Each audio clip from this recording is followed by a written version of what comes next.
Okay, let's talk about something that drives every dog owner crazy at some point. Getting your dog to actually listen the first time you say something. And no, it's not magic. It's really all about learning to speak their language. You know the drill, right? You say, sit, then sit, then sit. And your voice gets a little louder, a little more desperate. And what does your dog do? Just gives you that blank stare, or maybe just wanders off. It's so frustrating, and trust me, you are not alone in this. And this quote right here, this really gets to the heart of it. It's so easy to label our dogs as stubborn, but what's usually happening is a major communication breakdown. The good news?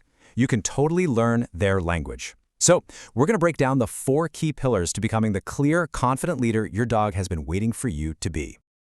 So let's start with the absolute bedrock of all of this. Before a single word comes out of your mouth, your dog has already taken a full reading of your energy. I mean, think about it. Dogs come from pack animals. Their survival literally depended on picking up on the tiniest little shifts in body language. They are hardwired to trust what they see way more than what they hear. This is where we, as humans, really mess things up without even realizing it. Imagine you're slouched on the couch and you kind of mumble, "no," while your dog is chewing on something. Your word says stop, but your whole relaxed body is practically shouting, "yeah, I don't really mean this." And guess which message your dog is going to believe? Every single time, it's going to be your energy. Your command just becomes, well, background noise. So, how do we fix that? Well, it's simple, but you gotta be intentional about it. First, stand up tall. Pull your shoulders back. Physically look like you mean what you're about to say. Second, use a voice that's firm and secure. This isn't about yelling or being angry. It's about being calm and confident. And finally, just make sure your body and your words are telling the exact same story. When you line all that up, bam! Your dog will immediately take you more seriously.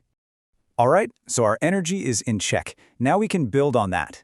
Pillar 2 is all about learning the basic grammar of dog language. And there are 2 rules here that are, no joke, absolute game changers. Timing and how you use your dog's name. 2 seconds. That's it. That is the entire sliver of time you have to connect an action your dog just did with your reaction, whether it's a reward or a correction. You miss that 2-second window, and from your dog's point of view, the moment is completely gone. They just can't connect the dots. And this is why that timing is so critical. If you come home, find a mess on the floor that happened hours ago, and then you scold your dog, you're not punishing them for the puddle. In their mind, you're punishing them for being excited to see you at the door. All this does is create confusion and anxiety, and it can seriously break their trust in you. And that brings us to the second rule, which is just as huge. Your dog's name should be like music to their ears. It should only ever mean that good things are about to happen. Praise, a treat, a walk, some fun. You should never use it to scold them. When you yell their name in anger, you're basically poisoning one of your most important tools. You want them to come running when you call, not flinch and wonder what they did wrong. Okay, on to our third pillar. This one is all about using your dog's own psychology to your advantage. This is where we learn to work smarter, not harder, by really understanding what makes them tick. You have to remember, for a social creature like a dog, your attention is the most valuable currency in their world. It's everything. And here's the kicker. Even negative attention, like yelling no when they jump up on you, is still attention. In their brain, they still got the prize. So you might be accidentally rewarding the exact behavior you're trying to stop. So what's the secret weapon against all that annoying barking or jumping for attention? Do nothing. Just completely turn your back, cross your arms, and become the most uninteresting thing in the room. The second that behavior stops getting them what they want, which is your attention, it'll start to fade away. But just ignoring them isn't the whole story. A no, it tells your dog what not to do, but it kind of leaves them hanging, right? They're left thinking, okay, so what should I be doing instead? This is where we redirect them to a yes. They're chewing on the couch? Interrupt them and immediately give them a chew toy they are allowed to have. The moment they grab it, praise them like they're the smartest dog on the planet. You're not just stopping the bad thing, you're actively teaching them the right thing. And this brings us to our 4th and final pillar, which honestly ties everything else together. A dog's behavior isn't just about training sessions. It's a direct reflection of their overall happiness and well-being. Think about it. So many of those problem behaviors, the chewing, the digging, the endless barking, are often just signs of boredom or pent-up energy. A fulfilled dog is a tired dog, and a tired dog is a good dog.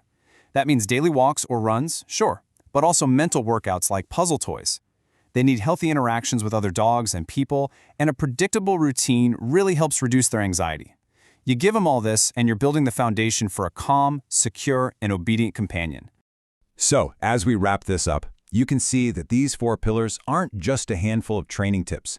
They're actually the recipe for building a much deeper, more respectful, and ultimately a more loving bond with your dog. So let's just do a super quick recap. Pillar 1, energy. Your body language speaks first, so be confident. Pillar 2, rules. Remember that 2-second window and keep their name a happy word. Pillar 3, psychology. Ignore the bad stuff and always show them the yes. And pillar 4, needs. A fulfilled dog is a happy dog, and a happy dog is an obedient dog. You literally have all the tools now. Everything you need to completely transform how you communicate with your best friend is right here. So the only question left is, are you ready to get started?